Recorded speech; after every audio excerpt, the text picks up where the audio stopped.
What's up everybody, Ryan here. I'm heading down to Pittsburgh. I've got a Traulsen reach-in freezer.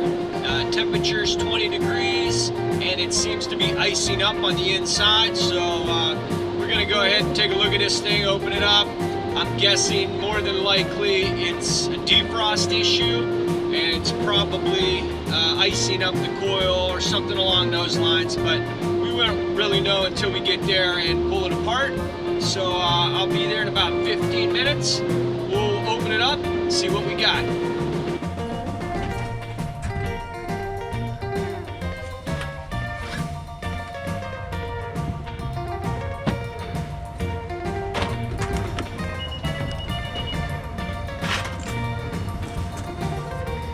All right, let's go see what we got going on.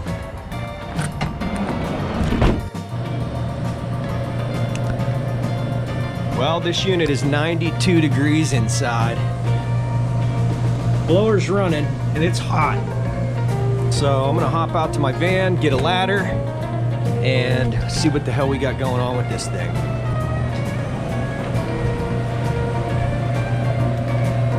Yep, no compressor running. No compressor running.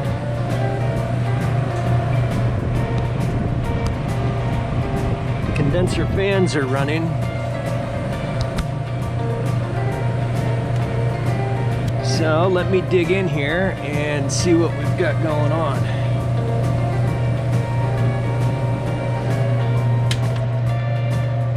First things first, I'll pull that. Might have bad start components. We'll take a look. Let me get some tools up here, I'll bring you back. All right guys, I opened up the electrical panel here. Nothing burn up, anything like that right off the bat. So I'm gonna pull this capacitor and we're gonna test that. And then we'll see where we're at after we check those components. I got the start capacitor unbolted and I noticed that there's oil right here. Holy shit, that scared the hell out of me.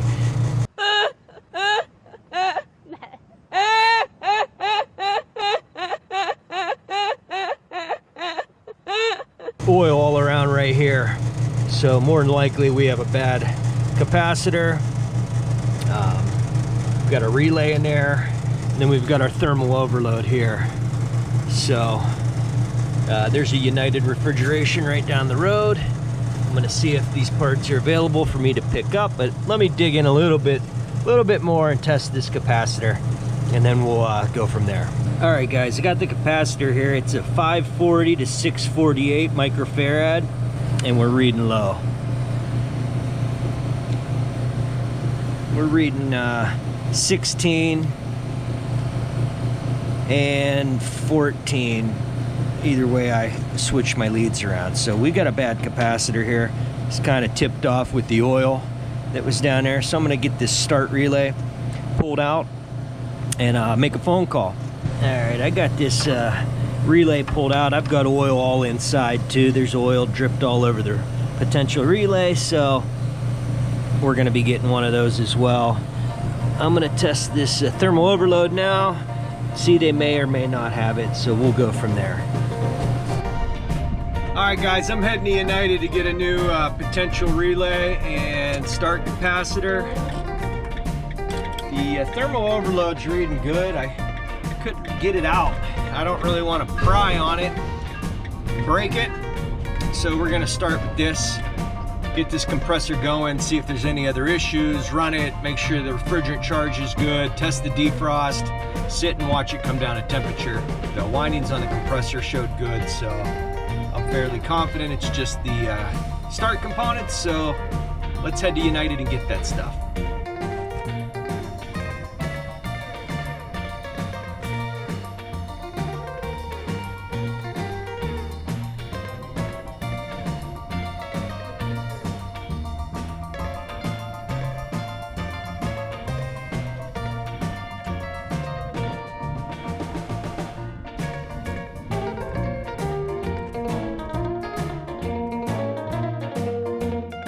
All right, guys, got the parts here. Monroeville, United Refrigeration. If anybody's looking for a job, they're looking for a counter guy ASAP. If you're in the Pittsburgh area and you're looking for a job, hit them up.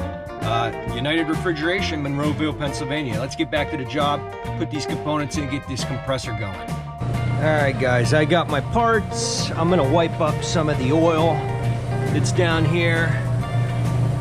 I'm gonna wipe up the oil off of this, make sure everything's good and clean, get these components back in place, and we'll see what happens.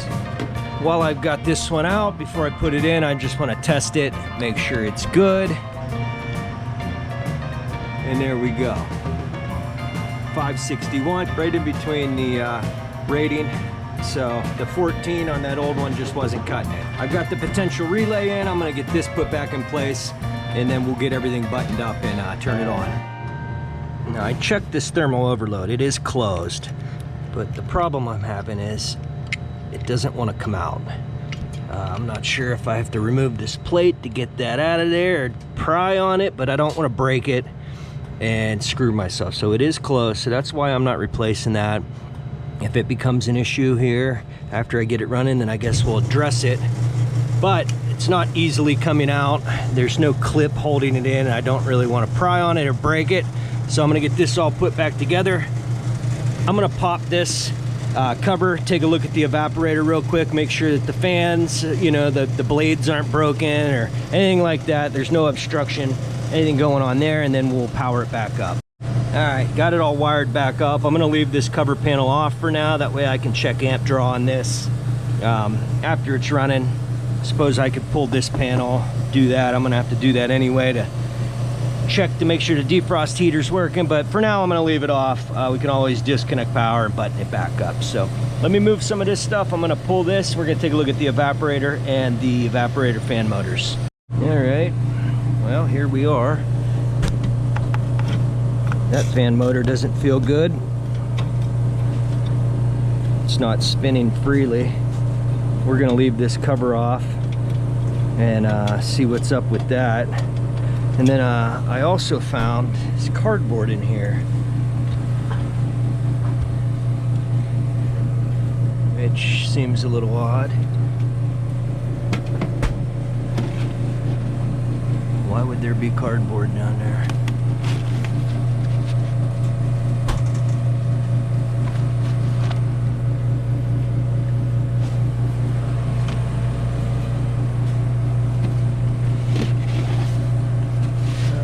Pretty sure that's not supposed to be in there, so we're gonna get rid of that. I believe one of our fan motors is bad. It just, if you see this one, it spins free. This one does not. So next step is to apply power, see if this compressor kicks on, see what goes on with those fans. They're not gonna kick on immediately, I don't believe. I believe it has to get down to a certain temperature and then the fans kick on. So I'm gonna go ahead and plug her in. Hopefully nothing goes boom.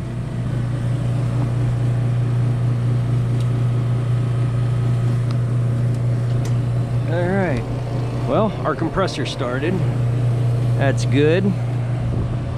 I just want to wait and see if these fans kick on and if both run, but I have a feeling that one there is going to be an issue. Not sure what was up with that cardboard that was in there. That was odd. But I'm just going to set this thing in place for now. Try to cool this evaporator down so the fans will kick on. Amp draws a little high on the compressor. We're running 12.6. It's rated for 10, but of course it's got a substantial load on it, so we're gonna sit and watch that. It's rated for 10.4. We'll give it a little while and see if once the temperature comes down, if it amp draw decreases. Suction line's starting to cool down substantially, so we'll throw some probes on it here before we go and make sure we're good. But it's come down a little bit. Once the fans kick on, that'll come back up, but it's got to cool down a certain amount before those fans run. So I'm just waiting for that, make sure this one fan works. All right, guys, as you can see, we've got one fan not kicking on. So we got a bad fan motor. It kicked on now once I pushed it, but you can feel it. It's got some resistance. It won't spin free, so that's gonna be an issue. I'm gonna make another phone call to see if we can get a fan motor here and go from there. But I don't think we're gonna have a charge issue. It's cooling down rather quickly. Actually, I think what I'll do is let it run for now, cool off, and make sure the defrost heater works. So I'm gonna put this back on, make sure it kicks on. We'll bump it into defrost. All right, guys, I got off the phone with the facilities company. They want both evaporator fans quoted out. So for now, I'm cycling it, I'm running it because I flicked that fan and it is running right now, but anytime it stops, it's not gonna come back on. So this unit will have to be down until we get back with the 2 fan motors. Pressures are looking pretty good. We're down to 52 degrees, so I'm gonna run it down to temperature and make sure this defrost heater works. As our pressures look good, our temperature's coming down. Since we aren't gonna be replacing the fan motor today, I'm gonna go ahead and see if I can get this defrost heater to kick in, and then I'm just gonna leave this unit off till we come back with the evaporator motors. So I'm gonna go ahead and kick this thing back into defrost.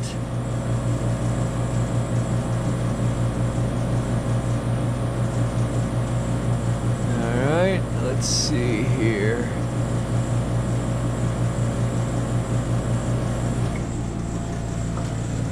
And there we go.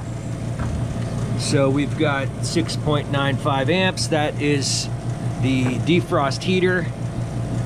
It is working, so we shouldn't have any issues defrosting. I got that all buttoned up. Cover back on, get my probes off, pack everything up. I've got another service call to go on. It's kind of a shame that they didn't want me to go run and get the fan motors now. I was hoping to get this thing complete. So let me go ahead and button everything up, and if they send me back to do the fan motors, then we'll be able to finish this video up. 3 days later. All right, guys, we're back. Got a couple fan motors here, a couple of fan blades, some brackets.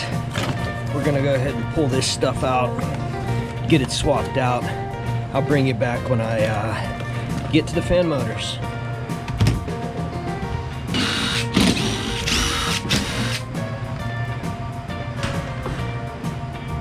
Let me go ahead and get down below. All right, I got that whole plate taken out of the way. Undo these screws and drop this whole thing down. Then I can get to the motors and work on them.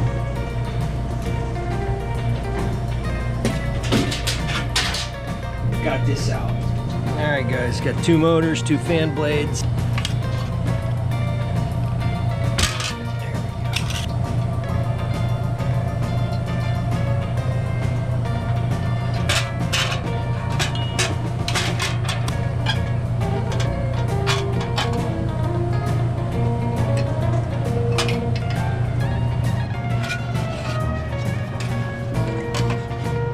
Got the motors back in place. I'm gonna go ahead and put the fan blades on. It appears they just push on, and they got these little compression rings on it.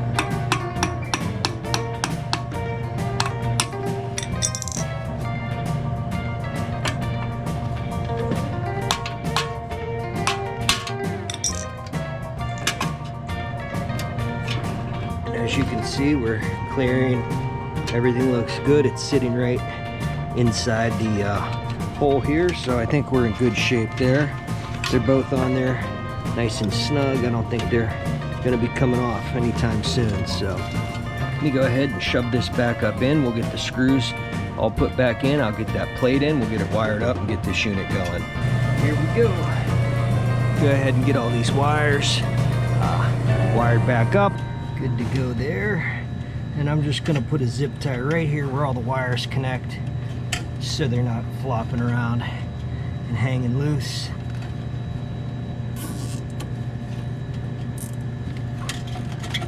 And there we go. And there we are. I like it. I'm just gonna throw the cover on top for now before I bolt it down. That way I can make sure those fans kick on. And I think we're ready to go ahead and give her some power.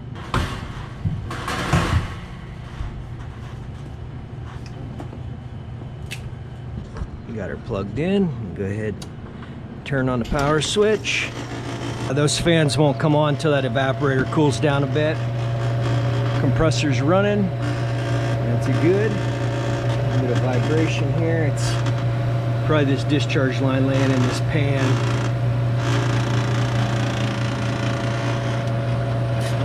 And our starting temperature is 69 degrees. So we already tested defrost, all that good stuff, the charge last time we were here, so we're gonna let it run and watch this thing come down in temperature. Well, the temperature display's reading 53. No fan, there they go. All right, both fans are on. We'll go ahead and button this up, get these screws back in place and get this tightened down. Perfect timing. Oh yeah, all right. So we'll go ahead and just let this thing run while I get the screws in it. I've already got my garbage and tools buttoned up, ready to go here. So now it's just the waiting game. We'll watch this thing come down. All right, guys, we're down to 18.5 degrees. Gonna hang out a little bit longer and watch this thing satisfy. All right, guys, got the freezer down to temperature, satisfied. Took it a while there at the end, but I'm happy with that. So the customer's gonna let it sit overnight, make sure everything's good in the morning before they stock it all up with product. So that's it. Appreciate you watching. If you like the video, please hit that subscribe button. Hit the bell icon. That'll notify you anytime I got a new video coming out. Leave me a comment. Hit like. I appreciate you watching, and I'll see you on the next one.